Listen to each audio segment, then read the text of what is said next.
Oh, you're gonna love this one. Get comfy, let your thoughts wander, and when you're ready, baby, dream of a new life. The Enchanted Wager. Power Girls Awakening by Catherine Serafina. Chapter 12, October 28th to the 30th, 2025. The salon smelled faintly of hairspray and citrus, a mix that felt almost theatrical. Becca had marched me here after school without giving me a chance to argue, insisting Halloween isn't the time for last-minute panic hair. The stylist, a woman with sharp eyes softened by a warm smile, greeted Becca like an old friend, then studied me in the mirror. Becca held up her phone with the Power Girl photo. The stylist leaned in, nodding. Got it. Strong, confident shape. We'll trim and shape. Keep the shoulder length, open the face, give it clean movement. I swallowed. Clothes could come off. Makeup washed away. But hair. Hair was commitment. The cape settled around me, and the scissors found their rhythm. Snip, comb, snip. Blonde strands slid to the floor, pale in the light. Between passes, she glanced from the mirror to the photo, checking the sweep at the cheekbone, the soft lift at the crown, how the ends kicked just enough to look alive without fuss. Turn your chin a touch, she said, tipping my head. See that line? That's your frame. She showed me with her fingers how it would sit. Tuck behind the ear on one side, a gentle swoop on the other. Maintenance is simple. Quick blow dry, a round brush pass to set the curve, then a tiny bit of polish. I'll walk you through it before you go. She did, without jargon, just calm steps, how to part it, where to lift, when to stop so it didn't go helmet big. And don't fight it, she added, smiling. This hair wants to behave. When the stylist finally stepped back, my breath caught. The cut framed my cheekbones, softened the edges, gave my face definition. It looked intentional, not accidental growth, not Ken's hair grown out. Kara's hair. Perfect, Becca breathed. The stylist smiled. That face was waiting for this. All I did was uncover it. Back at Becca's, the scissors whisper still in my ears. She pulled me into her room for makeup drills. Final rehearsal, she declared. The first pass was everyday natural. Foundation smoothed across skin already too soft to belong to Ken. A faint flush at my cheeks, a touch of mascara.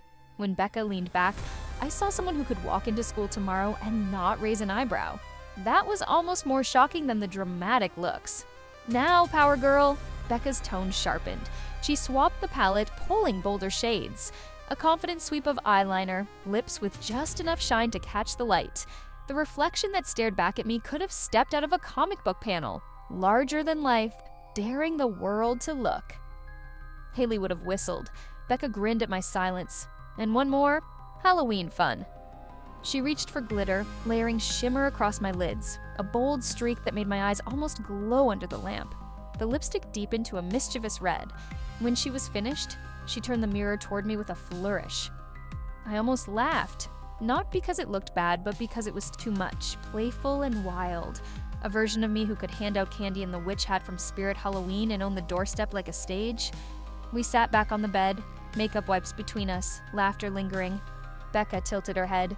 See, no panic on Halloween. You're already ready. The rest is just choosing which Kara the world gets.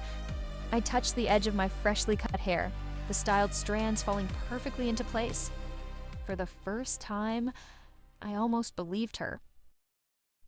By Wednesday morning, there was no hiding what the salon had done. The shoulder-length blonde framed my face perfectly, brushing across my cheek every time I moved.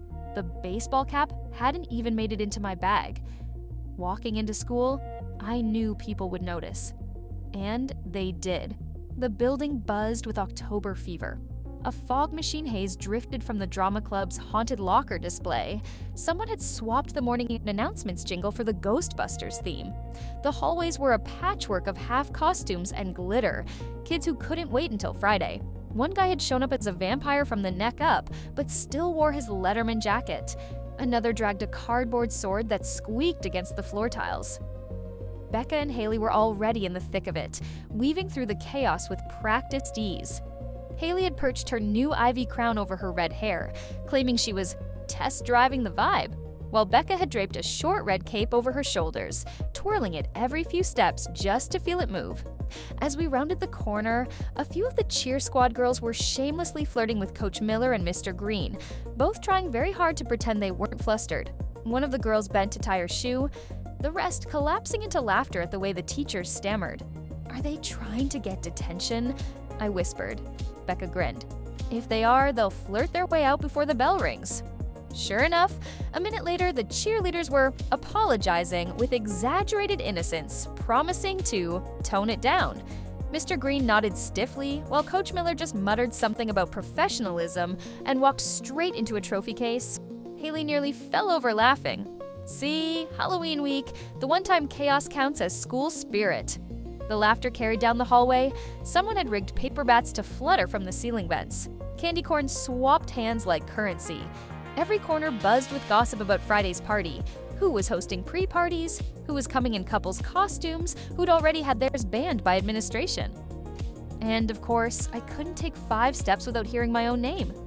"Power Girls got competition now," someone teased. "No way," another voice said. "She is Power Girl. The hair's identical." I caught sight of our trio in a reflective trophy case.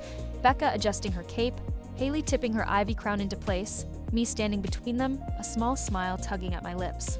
Becca leaned close, whispering so only I could hear. "You realize you're part of the decorations now, right? You walk by and people start humming superhero themes." "Maybe they just like the haircut," I shot back. Haley snorted. "Please, they're staring at everything but the haircut."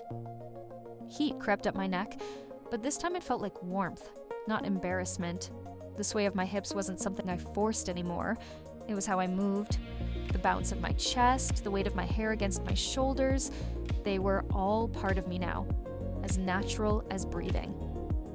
No one called me Ken anymore. Not a whisper, not a slip. Kara wasn't a rumor, it was fact. Teachers, classmates, even the office secretary, everyone just accepted it. And I didn't correct them.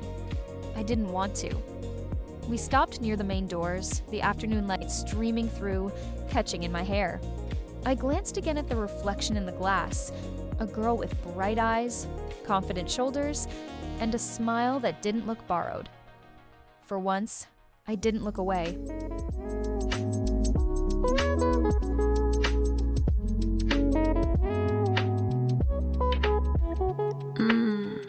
Did that leave you wanting more? The naughty version's waiting for you on my Patreon, along with so many other juicy little secrets. Go on, baby. You know where to find me.